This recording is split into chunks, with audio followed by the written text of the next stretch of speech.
The 2026 FIFA World Cup had barely kicked off before history was already being made, not the kind you celebrate, but the kind that leaves the football world stunned and asking one simple question.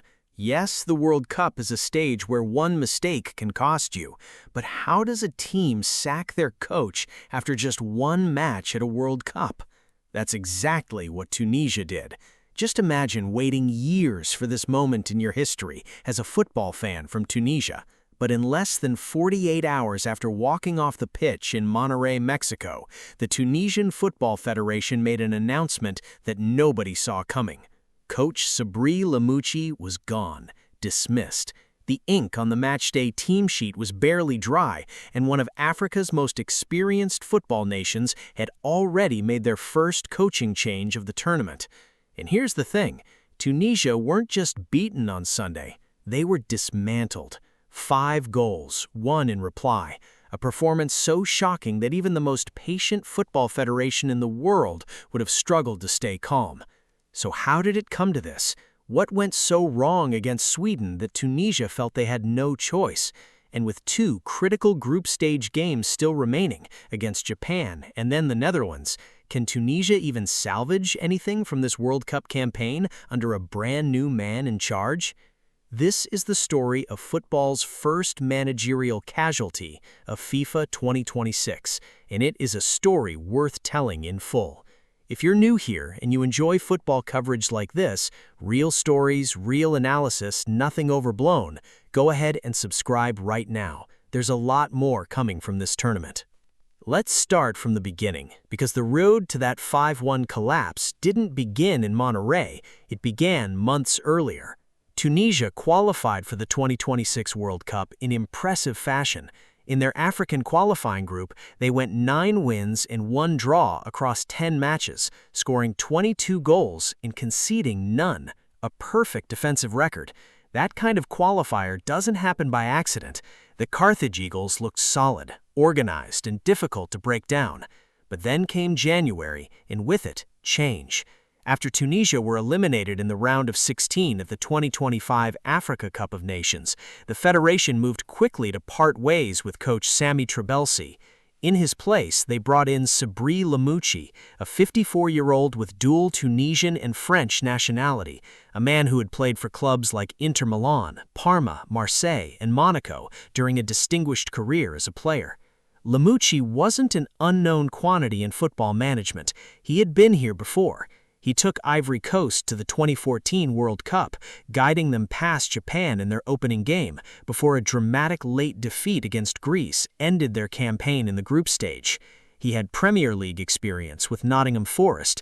On paper, there was a reasonable argument for giving him the job, but the 5 games he managed before the World Cup told a different story. Tunisia won once, a 1-0 friendly victory over Haiti. Then, just 10 days before their opening match against Sweden, they were beaten 5-0 by Belgium in Brussels. 5 goals conceded, 0 scored, in a warm-up game. That result should have been a warning. Reports at the time suggested growing tension within the dressing room, frustration with the coaching approach, and a squad that wasn't fully bought into what Lamouchi was trying to build. A 5-0 loss to Belgium in June is one thing, but arriving at a World Cup with those doubts already swirling is something else entirely. Then came Sunday, the 14th of June, Monterrey Stadium, Group F, Sweden versus Tunisia. And if the warm-up result against Belgium was a warning, what happened in Monterrey was a full alarm going off. Here's where things get interesting, because Sweden came into this tournament without the same level of noise as some of the bigger nations.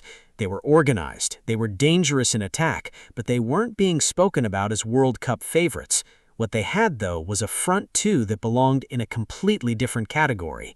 Alexander Isak and Victor Gyökeres, 2 of the most clinical strikers in world football right now.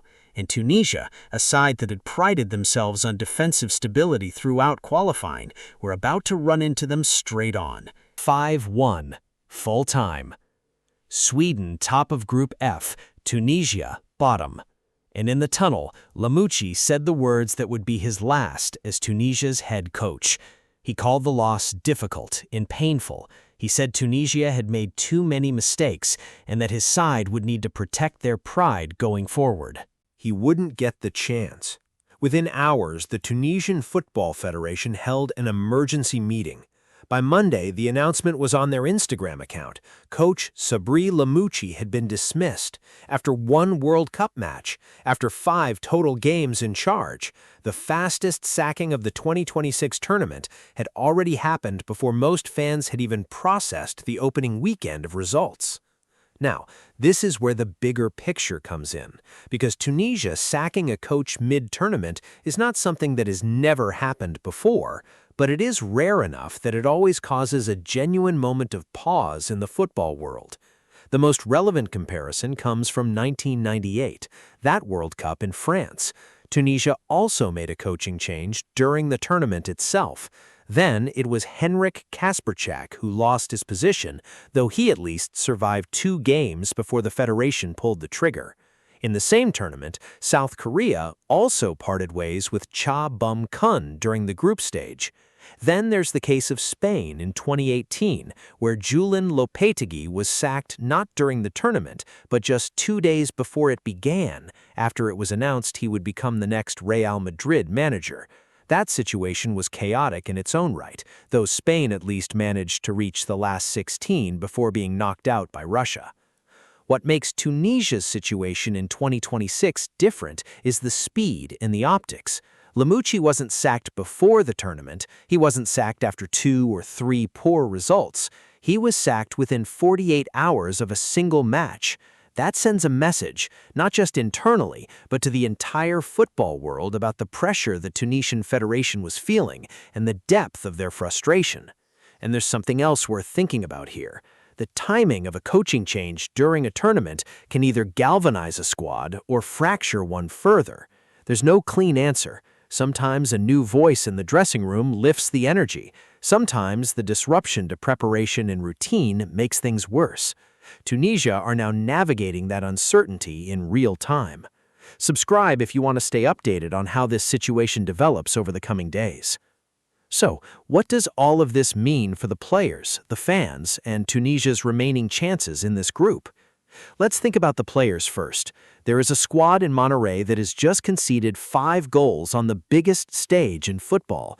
That is hard enough to process. Then, before they've even had a day to reset, they are told that their coach has been removed.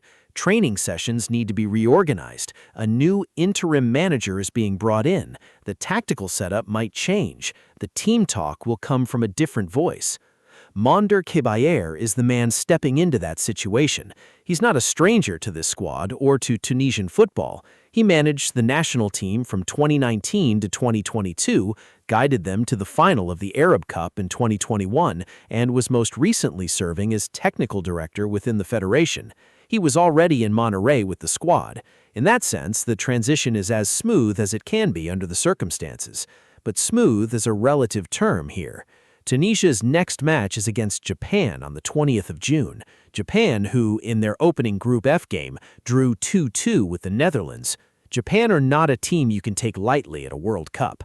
They have the discipline, the tactical organization, and the hunger that has made them one of Asia's most dangerous sides in recent tournaments. Tunisia will need to win that game to keep any realistic hope of progression alive. After Japan, the final group game is against the Netherlands on the 25th of June in Kansas City. The Netherlands, who have genuine ambitions of going deep in this tournament, would represent yet another enormous challenge. For the fans, the Tunisian supporters who traveled to Mexico, the ones watching from Tunis in Sfax and across North Africa and the diaspora around the world, this is a gut punch.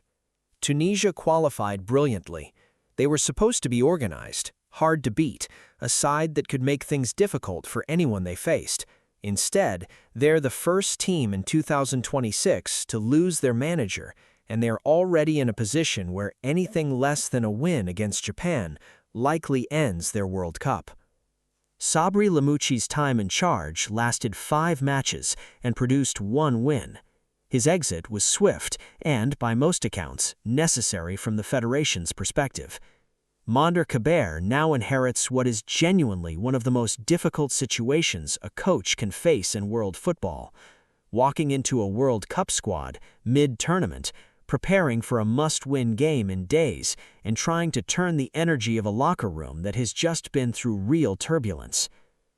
Whether Tunisia can recover from here is the question that will define their 2026 campaign. Football, at this level, is unforgiving. The margins are thin, the pressure is immense, and one bad result can change everything.